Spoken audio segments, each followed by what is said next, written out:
What's up, everyone? We're seeing the cryptocurrency markets. Well, it isn't looking too good. I'm pretty sure we can all tell by looking at our portfolio. But there are good reasons as to why crypto is taking another plunge down memory lane. And when I say plunge, I mean going down into the toilet.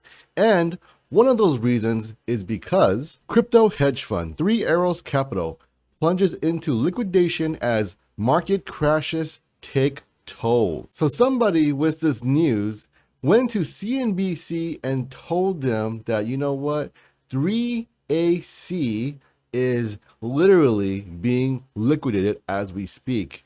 That is not what you want to see in the cryptocurrency market.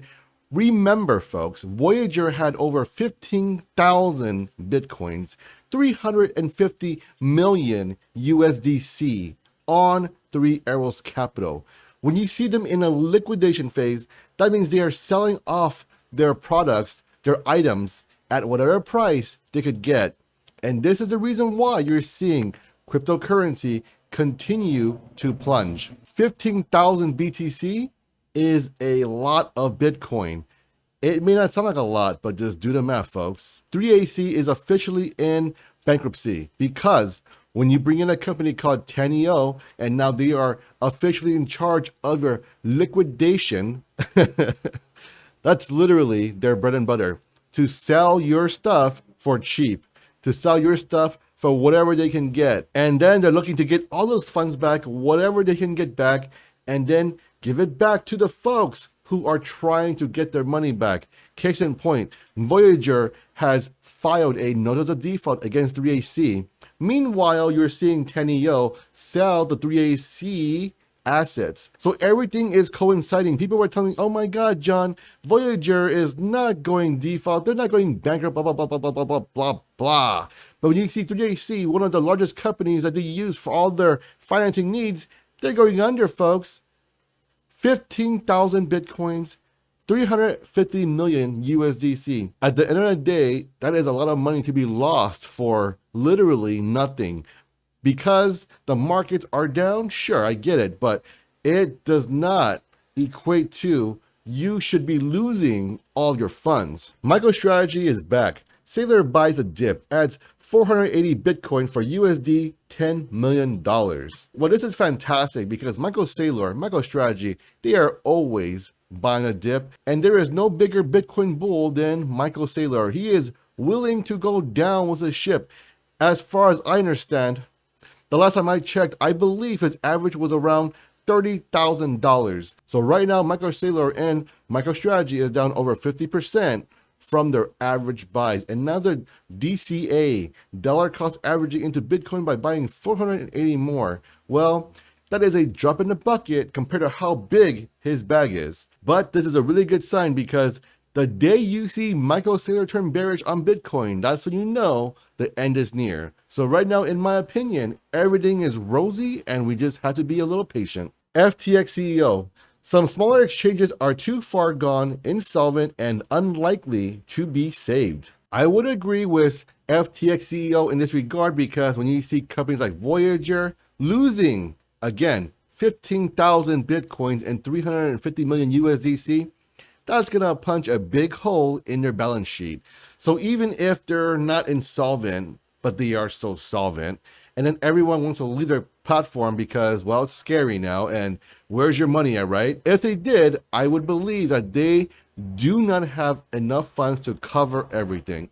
And remember, folks, there's over 440,000 users on Voyager. So for me, personally speaking, I moved everything off from all of the exchanges onto my own DeFi wallets because currently I don't trust any central exchange. Now, I will use a central exchange to on-ramp and off-ramp crypto, but I will not be hodling my crypto on central exchanges anymore, with the exception of Robinhood, only because their exposure to crypto isn't as large. A major crypto exchange abandoned Ethereum. Is the world's computer falling behind?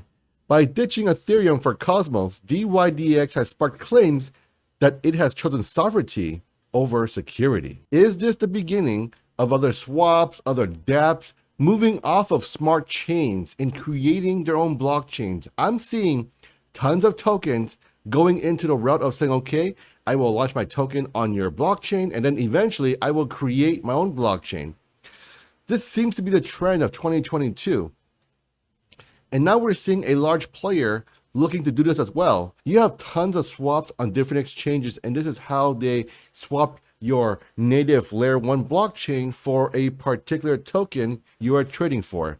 Now we're seeing everyone move into this direction, and I find that very interesting and very peculiar. For Ethereum's case, I can see why you want to move off because of slow transactions, and they're very expensive, they're very gas intensive. But more importantly, when you create your own blockchain, you have control over everything.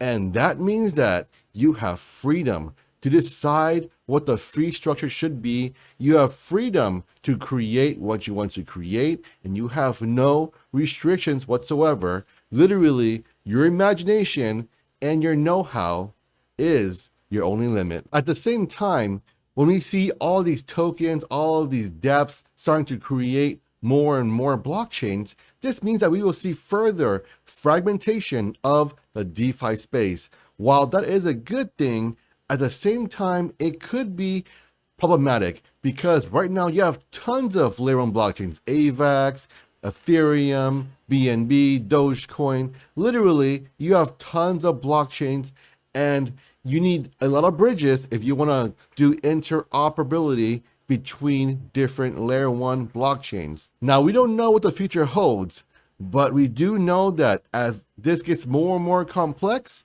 you will see more and more people flock into the safer, more well-known layer 1 blockchains. So when I see all these dApps trying to create blockchains in the future, I think that eventually these blockchains, well, they will just fade off into the sunset because remember folks, during the .com, the internet bubble, everyone created a internet company.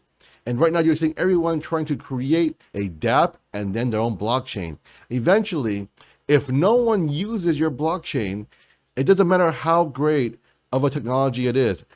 It doesn't matter how fast, how cheap, but if no one uses it, it's effectively useless. And eventually, we will see more and more consolidation after more and more expansion. Because then, and only then, will we see the ones with the strongest business models, they will survive, and the ones that don't, well, they will just fade off into the sunset. Make sure you guys like, share, and subscribe to these videos, and most importantly, have an awesome day. I will catch you all on the next one. Shh.